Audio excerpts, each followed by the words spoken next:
3 major silver refineries just announced delivery delays. 2 automotive manufacturers quietly secured multi-year supply contracts. And 1 sovereign mint stopped taking new orders. This isn't speculation anymore. The shortage is here, not the kind you read about in breathless headlines. The kind that shows up in spreadsheets, procurement meetings, and inventory systems that are flashing red while everyone's still pretending everything is fine. I'm going to show you the evidence, not predictions, not fear-mongering. Actual data points that prove the silver supply chain is fracturing right now. And if you're holding physical silver or thinking about it, what I'm about to reveal will change how you see this market completely. This is educational content about commodity supply chains and market dynamics, not financial advice. We're here to understand what's actually happening beneath the headlines. Let's start with what nobody's saying out loud. Here's something that should terrify industrial buyers. Silver refineries are not expanding capacity, they're contracting it. 3 facilities that process raw silver into deliverable product have announced delays in the past 6 months, not because of temporary maintenance, because their order books are so backlogged they physically cannot keep up with demand. And here's the part that matters. These aren't small regional players. These are LBMA-accredited refineries that supply major exchanges and industrial users globally. When they announce delays, they're not talking about days. They're talking about weeks turning into months. That's not a hiccup. That's a structural problem. Now overlay this with something even more telling. The refineries that are still operating at normal capacity aren't advertising availability. They're going quiet. Why? Because the moment word gets out that they have capacity, they get flooded with orders that exceed what they can actually deliver. So they're rationing access to existing relationships. New buyers are getting pushed to the back of the line or turned away entirely. What does this signal? Demand is outstripping processing capability. And processing capability cannot scale overnight. You can't just build a new refinery because silver prices went up. Permits take years. Equipment is specialized and back-ordered. Skilled workers are scarce. The lag between recognizing the bottleneck and solving it is measured in years, not quarters. Now let's talk about what you can actually see if you're paying attention. Dealer premiums.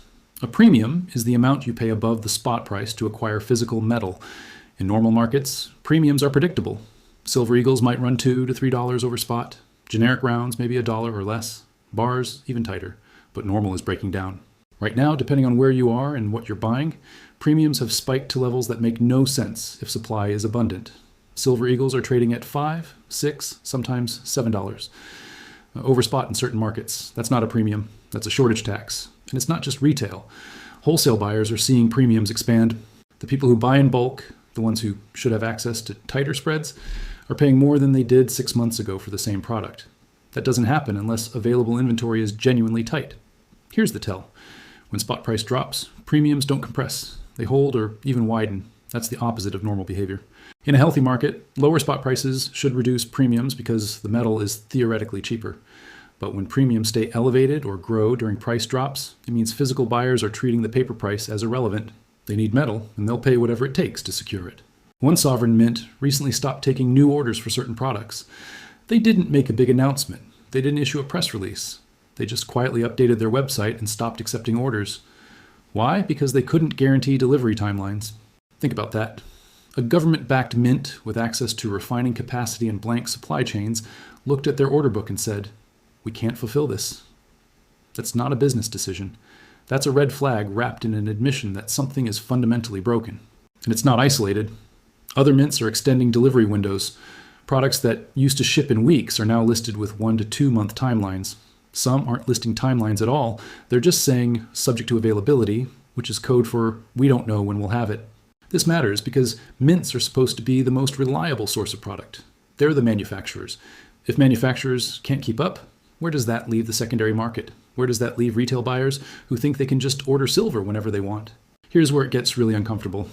Industrial buyers are starting to panic, not publicly, quietly, through procurement contracts, off-market transactions, and multi-year supply agreements that lock in metal at current prices even if future prices go higher. 2 automotive manufacturers recently signed multi-year silver supply contracts. These aren't small volumes. These are industrial-scale commitments. Why would they lock in supply years in advance unless they're worried about availability? Because cars don't run on promises. They run on components. And those components require silver. Electric vehicles use more silver than traditional combustion engines. Every EV has silver in its electrical systems, charging infrastructure, and battery management systems. As the automotive industry shifts toward electrification, silver consumption is accelerating. And these companies are looking at supply forecasts and realizing that waiting for spot market purchases is a gamble they can't afford. Solar manufacturers are in the same boat. Silver is critical in photovoltaic cells. As solar deployment expands globally, the demand for silver is growing faster than most people realize. And solar companies are competing with automotive, electronics, and traditional industrial users for the same limited pool of refined metal. What happens when these industrial buyers start securing supply aggressively? The available float shrinks. The metal that would normally flow to investment buyers or speculative traders gets absorbed by companies that need it for production. And once that metal enters the supply chain, it doesn't come back. It's gone, embedded in products, distributed globally, effectively removed from circulation. Now, let's look at exchange inventories. These are the warehouses where metal sits, waiting for delivery against futures contracts. Over the past year, inventories have been declining, not crashing, declining, steadily, quietly. Week after week, the reported numbers show metal leaving the system faster than it's entering. Some of that is normal flow. Metal moves in and out constantly, but when the trend is consistently downward over months, that's not normal volatility. That's structural drawdown. Someone is pulling metal out and not replacing it.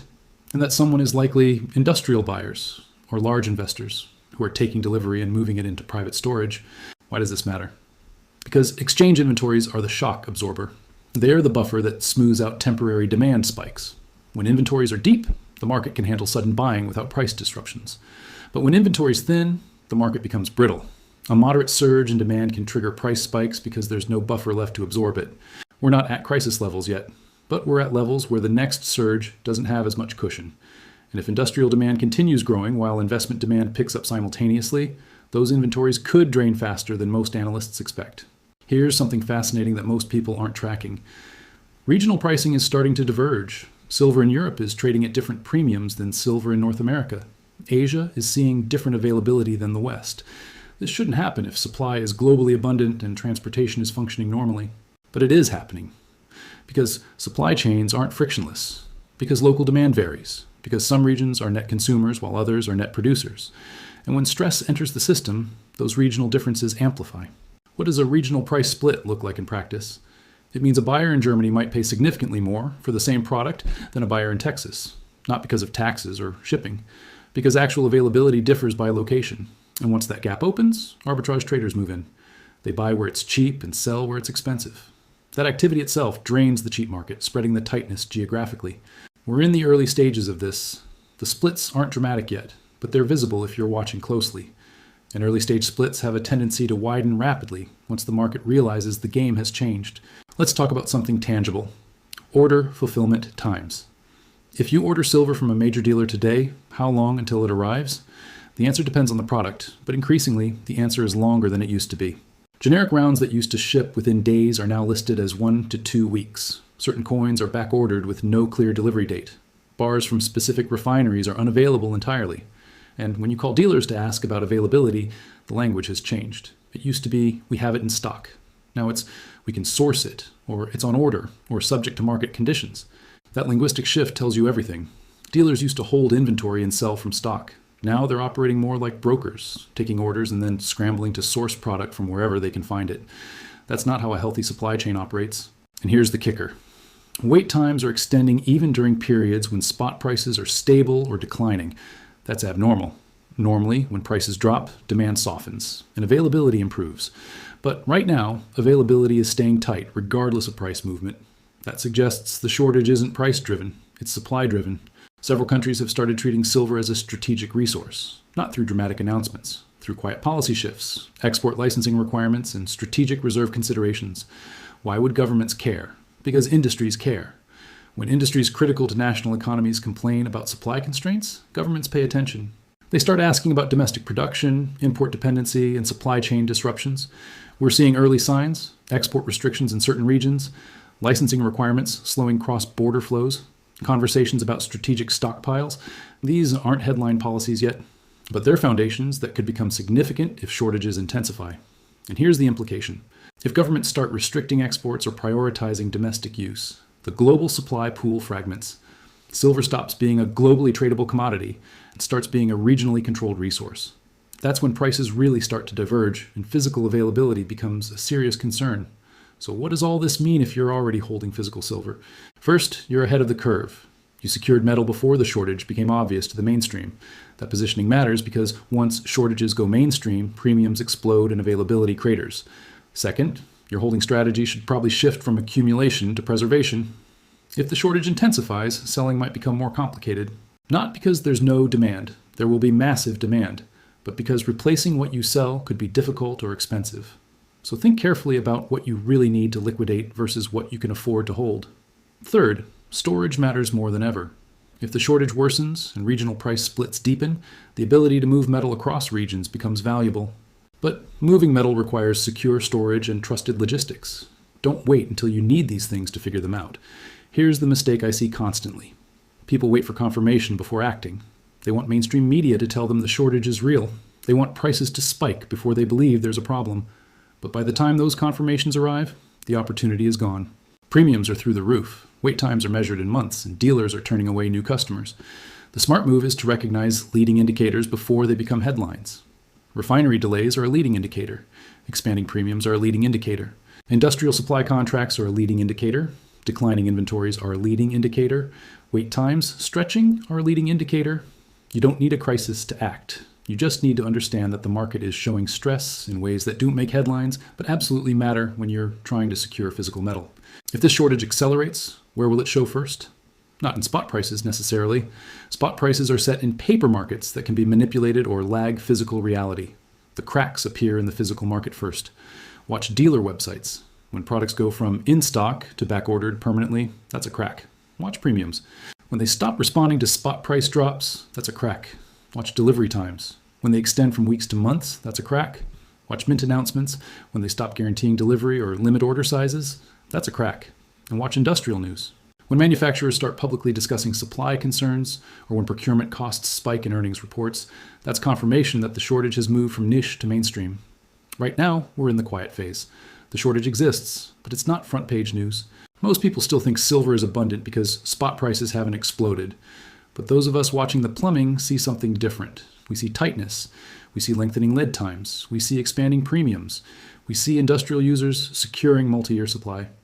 These are not symptoms of abundance. These are symptoms of scarcity wrapped in denial. And denial doesn't last forever. At some point, either supply expands dramatically to meet demand, or demand gets rationed through price, availability, or both. Supply expansion takes years. Demand rationing happens fast. Which scenario are you preparing for? The silver shortage nobody's prepared for isn't coming. It's here. It's just not being acknowledged yet by people who aren't directly involved in sourcing physical metal.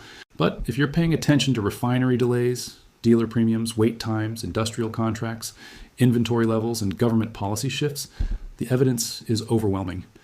This isn't about predicting the future. This is about reading the present accurately. And the present says the supply chain is under more stress than at any point in recent memory. What happens next depends on how quickly demand accelerates and how slowly supply responds. If you found this valuable, subscribe and stay connected. And drop a comment. What shortage signals are you seeing in your area? What are dealers telling you? What's your experience been trying to source silver recently? I want to hear from you.